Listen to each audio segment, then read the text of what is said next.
Bonjour à tous, j'espère que vous allez bien. Ça fait sincèrement plaisir de vous retrouver aujourd'hui. Sur cette première vidéo, les amis, on va parler du préfet de Tel Aviv, j'ai nommé Bruno Retailleau, qui nous explique qu'en France, la menace terroriste n'est plus Daesh, mais oui, vous l'aurez bien compris, c'est devenu l'Iran. Un tel mensonge de manipulation au plus haut sommet de l'État, c'est effrayant. Et bien sûr, pour tous ceux qui veulent plus de vidéos de réaction révolution chaque jour, likez-moi un max cette vidéo. Il y a deux menaces. Il y a deux menaces. Il y a la menace qui peut être réveillée par les événements entre Israël et puis l'Iran qui est liée à la mouvance islamiste endogène, pas exogène, c'est-à-dire notamment des jeunes qui se radicalisent avec les événements sur les réseaux sociaux. Donc ça, c'est une menace qu'on ne néglige pas. La DGSI est chargée de la surveiller tout particulièrement. Il y a une autre menace qui n'est pas constituée. La communauté des Iraniens en France, c'est 62 000 personnes. Mais sachez bien qu'elle ne constitue pas une menace en elle-même puisque ce sont des Iraniens qui ont fui le régime, qui sont donc des opposants. En revanche, le régime des ayatollahs, des mollahs, a tenté sur le sol français de commettre des attentats qui ont été déjoués, je pense d'ailleurs, très précisément à un attentat en 2018 qui avait été déjoué contre des opposants d'ailleurs iraniens. Donc on est très très vigilants. J'ai fait une réunion vendredi soir avec toutes nos forces, y compris d'ailleurs les services de renseignement français, pour qu'on se mette tous au niveau de la menace et que notamment pour le week-end qui vient, puisque on a la fête de la musique, on a un certain nombre de grands événements, de concerts, de grands concerts à Paris mais aussi en France, on puisse avoir la meilleure protection possible en termes de sécurité pour les Français. Et là les amis, on va se tourner sur Karim Deribi sur CNews, qui nous explique on a aujourd'hui un régime israélien d'extrême droite, messianique, qui éradique les Palestiniens à Gaza, qui colonise la Cisjordanie et qui frappe le Liban, qui frappe la Syrie et qui frappe l'Iran, en dehors de tout respect international. Qui est un régime aujourd'hui israélien d'extrême droite messianique, qui éradique les Palestiniens à Gaza, qui colonise la Cisjordanie, qui frappe le Liban, qui frappe la Syrie, qui frappe l'Iran, en dehors de tout respect du droit international. Qu'est-ce que la France doit dire? La France doit rappeler le droit international. Il faut se servir de l'histoire. Qu'est-ce que nous avons fait en Irak? Nous avons refusé de suivre les États-Unis et nous avons bien fait. Parce que l'Irak, c'est le chaos. Qu'est-ce que nous avons fait en Libye? Et là, Nicolas Sarkozy a une responsabilité lourde. C'est le chaos. Qu'est-ce qu'on veut? Créer le chaos dans ce monde? Parce que poursuivre un criminel, un fou furieux qui s'appelle Néo. Pourquoi ça ne peut pas parler? Je vous le dis les amis, on en a marre de voir des femmes et des enfants mourir chaque jour sur les réseaux sociaux. Imaginez-vous une seconde vivre là-bas, être à leur place. Pas d'eau, pas d'électricité, on vous bombarde la gueule tous les jours. Vos voisins, tout ce que vous avez connu dans votre vie ont disparu sous les bombes de Tsahal. Et voilà pourquoi ils crient. C'est parce qu'en fait, les instances internationales, et la France en premier, je vous le dis tout de suite, à la place de condamner Israël et le gouvernement israélien, je précise bien, eh ben non, on va condamner l'Iran qui s'est fait attaquer, parce que je le rappelle, hein, c'est pas l'Iran qui a attaqué, elle a riposté, c'est pas la même chose. Et là les amis, on va se tourner sur Manuel Bompard, député de la France Insoumise, qui nous explique que Nicolas Sarkozy a été financé par Kadhafi et qui a commandité des attentats sur le sol français. Celui qui a institutionné l'UOIF lié aux frères musulmans, si Laurent Wauquiez veut une commission d'enquête, qu'il la fasse sur son propre parti. Tout le monde le sait que Nicolas Sarkozy a fait sa richesse sur Kadhafi. Bref les amis, on regarde la vidéo et on fait une petite réaction. Il devrait plutôt se regarder lui-même, faire le ménage dans sa propre formation politique. Dois-je vous rappeler que M. Wauquiez a soutenu M. Sarkozy, dont les liens avec la Libye de Kadhafi, par exemple, sont désormais avérés, y compris par la justice. Dois-je vous rappeler que c'est M. Sarkozy qui, par exemple, avait institutionnalisé l'UOIF, avait participé à des congrès. Donc, moi, je le conseille, s'il veut faire une commission d'enquête, de la faire à l'intérieur de sa formation. Vous dites banco, pas à l'intérieur on n'a rien à cacher. Non, parce que c'est ridicule et parce que l'Assemblée nationale a mieux à faire que d'essayer de donner une forme de crédibilité au fantasme de Laurent Wauquiez qui n'existe pas. De toute façon, tout est bon pour attaquer la France Insoumise, comme d'habitude. Et la question qu'il faut se poser, bien sûr, c'est pourquoi ils insultent la France Insoumise? Pourquoi ils s'attaquent à la France Insoumise? Alors qu'on a le RN qui est pourri comme jamais. Je le rappelle quand même, hein. Plus de 20 ministres condamnés, les amis. 20 ministres qui sont servis dans la poche des Européens, qui ont volé les Européens. Est-ce qu'on en parle, les amis? Plus personne en parle. Pourquoi? Parce que je vous le dis, les amis, le vrai danger pour eux, c'est les députés de la France Insoumise.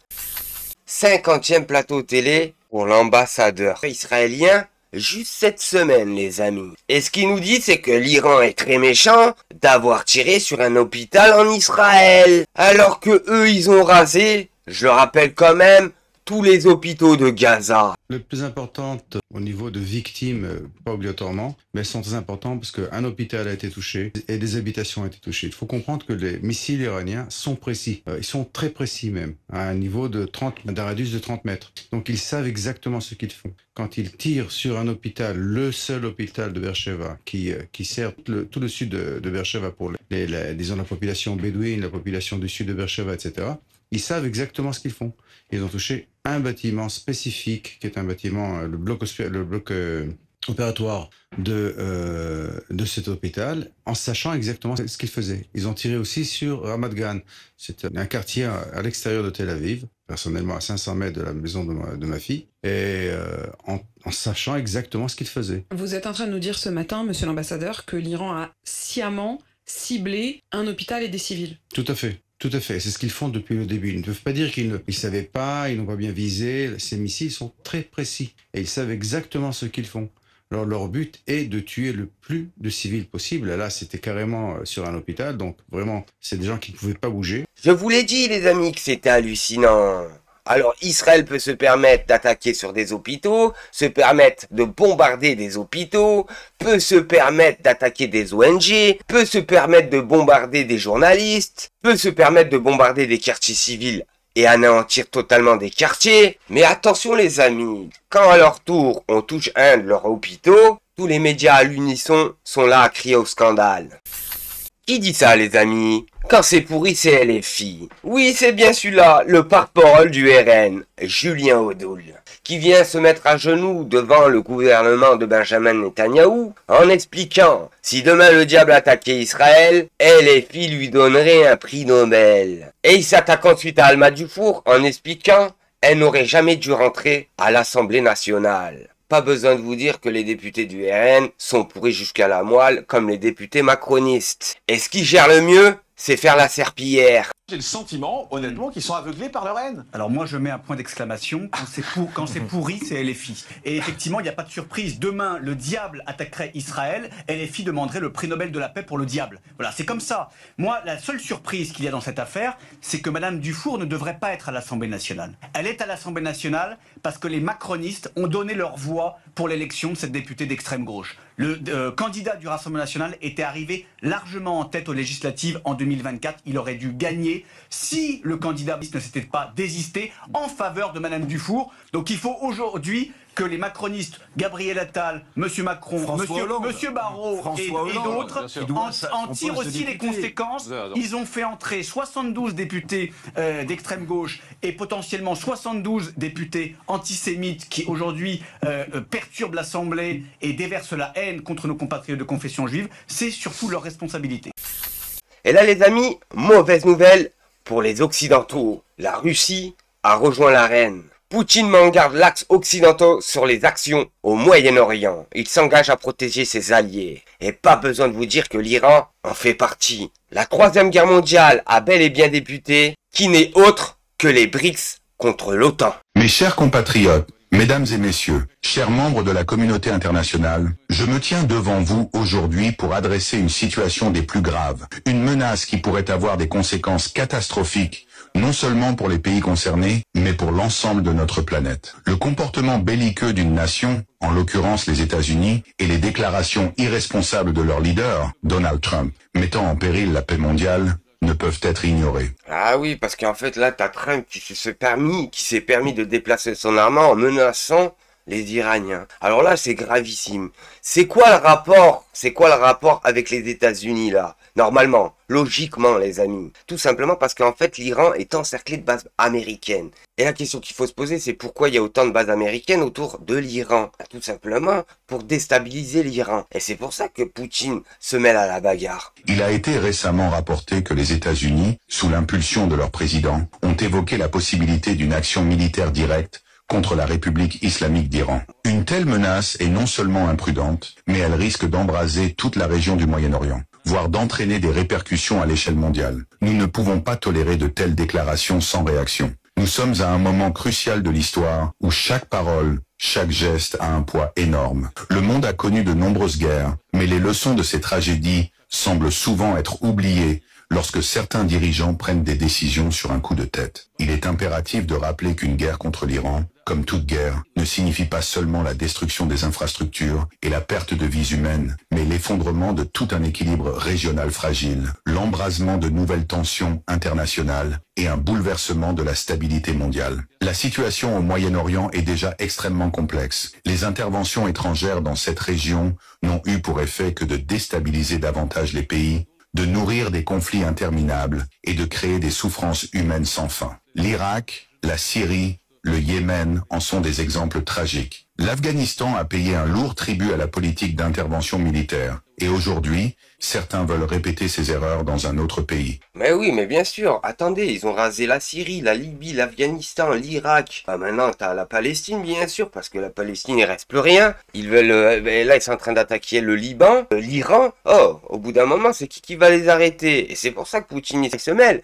Pourquoi? Parce qu'il sait très bien que, déjà, il a des intérêts là-bas. La Russie a des intérêts au Moyen-Orient. Est-ce vraiment la voie à suivre? Nous, en Russie, nous savons par expérience qu'une ingérence militaire étrangère ne fait qu'aggraver les conflits et compromettre les chances de paix durable. L'option militaire contre l'Iran, une nation avec une histoire millénaire et un peuple résilient, serait un catalyseur de chaos. Les États-Unis, sous la direction de Donald Trump, doivent prendre conscience que la confrontation directe avec l'Iran ne se limitera pas à un simple affrontement militaire. Cela entraînera inévitablement une escalade des tensions dans tout le Moyen-Orient et même au-delà. L'Iran, fort de ses alliances et de sa position géopolitique stratégique, est un acteur majeur. Et là, les amis, j'ai posé la question quand même à ChatGPT. Quels sont les principaux alliés ou partenaires stratégiques de l'Iran? Eh ben, il m'a répondu, il y en a beaucoup, vraiment beaucoup. Écoutez bien, il y a la Russie. Elle fait de la coopération militaire, énergétique, nucléaire et civile, partenaire majeur face aux influences occidentales. Pas besoin de vous dire qu'ils se sont déjà mêlés dans la bagarre. On a la Chine, qui est partenaire économique de premier accord stratégique sur 25 ans signé en 2021. Voilà. Alors déjà, juste avec ces deux pays, plus l'Iran, je vous le dis tout de suite, on aura du mal à les battre. On aura vraiment du mal à les battre. Si vous pensez que là, on a affaire à des mecs en claquettes, vous allez vite vous tromper. Bref, on va continuer. On a l'Irak, on a le Liban, on a le Yémen, on a le Qatar et on a le Venezuela. Après, on a les pays hostiles ou rivaux de l'Iran. États-Unis, Israël, Arabie Saoudite, Émirats Arabes Unis, Belchrem, principal en raison de sa rivalité géopolitique. En résumé, il y a 6 à 10 pays considérés comme alliés stratégiques ou partenaires proches de l'Iran, surtout dans un cadre régional ou d'opposition à l'Occident. Ce n'est pas une alliance formelle, mais plutôt un réseau d'intérêts communs. En gros, grosso merdo, je vous le dis, ces 3 pays, la Chine, juste la Chine, l'Iran et la Russie, je vous le dis, ça suffirait à déstabiliser l'Occident tout entier. Ça suffirait. Et ça, ils le savent très bien. Ils le savent très bien. Et maintenant, quand on a Monsieur Trump qui vient se permettre de menacer l'Iran en déplaçant son armée, les amis, en rapprochant son armée vers l'Iran, pas besoin de vous dire que c'est bientôt la 3e guerre. C'est sûr que c'est la 3e guerre. Et celle-là, elle va nous toucher. Un conflit de cette nature pourrait faire sauter les verrous de la stabilité mondiale, c'est sûr, affectant non seulement la sécurité des pays de la région, mais aussi l'approvisionnement en énergie de l'ensemble du globe, perturbant l'économie mondiale et augmentant la volatilité sur les marchés financiers. Nous devons également souligner que des menaces de frappe militaire ne sont pas des actes isolés. Elles affectent les relations internationales, exacerberont les divisions entre les grandes puissances et accroîtront la méfiance, sans compter les risques d'erreurs de calcul et d'incidents imprévus qui pourraient mener à une confrontation à une échelle bien plus vaste. Je tiens à rappeler aux États-Unis, à leurs présidents et à leurs alliés que les actions irréfléchies ont un prix. La Russie est prête à défendre ses intérêts, à protéger ses alliés et à empêcher toute tentative d'escalade militaire qui pourrait plonger le monde dans une nouvelle guerre. Nous avons les moyens nécessaires pour assurer notre sécurité et protéger la paix. Nous avons montré notre détermination à plusieurs reprises, que ce soit par le biais de notre présence militaire en Syrie, où nous avons soutenu le gouvernement syrien légitime face aux terroristes soutenus par certains pays étrangers, ou par notre rôle actif dans les négociations internationales pour le désarmement nucléaire. En fait, c'est ça le problème, c'est que vu qu'ils ont vu qu'avec en Syrie, ils n'avaient pas bien protégé la Syrie, on va dire ça comme ça, avec comment il s'appelait ce président là, le président qui s'est fait la malle en Russie là, je me souviens plus de son nom. Ils se sont dit c'est la même chose, ça se trouve, si on attaque rapidement l'Iran, la Russie va rien faire. Non, détrompez-vous. Je rappelle que la Russie, je pense qu'elle a beaucoup plus d'intérêt en Iran déjà qu'en Syrie, vu que l'Iran est beaucoup plus proche du territoire russe que la Syrie. Ça, c'est déjà pour commencer. Il faut savoir que l'Iran est un pays millénaire, les amis, millénaire. Si les États-Unis persistent dans cette voie, s'ils choisissent de menacer un autre pays avec des frappes militaires, ils devront en assumer les conséquences. Nous ne serons pas spectateurs passifs. La Russie et ses alliés agiront en fonction de leurs principes de souveraineté et de non-ingérence dans les affaires intérieures des nations. Et maintenant que la Russie s'est mêlée à la bagarre, on va nommer quand même les alliés de la Russie. Et là, je vous le dis, c'est plus la même chose. On rentre dans une autre catégorie. Pays considérés comme alliés ou proches de la Russie en 2024-2025. Alliés formels traités en bloc militaire économique. Ça, c'est en bloc là, c'est voilà. Hein. Biélorussie, Kazakhstan, Arménie, Kyrgyzstan, Tadjistan, la Chine partenaire stratégique majeur, coopération politique militaire, croissance, voilà, la Chine, l'Inde les amis, l'Iran, la Corée du Nord, le Venezuela, Cuba, la Syrie, l'organisation régionale pro-russe ou influencée par Moscou, qu'est-ce que ça dit? 6 membres russes, Biélorussie, Arménie, Kazakhstan, Kyrgyzstan, organisation de coopération de Shanghai, Russie, Chine, Inde, Iran, Pakistan, etc.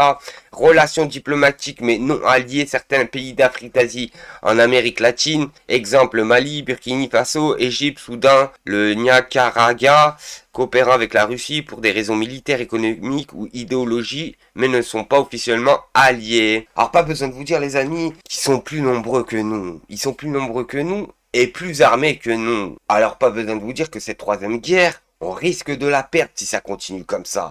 Si ça continue à avoir des politiciens comme Emmanuel Macron qui cherche la bagarre avec tous les pays, ça va finir très mal pour nous.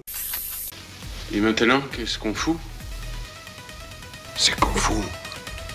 Maître le mouton, tu aimes? Avec le troupeau des bêtes.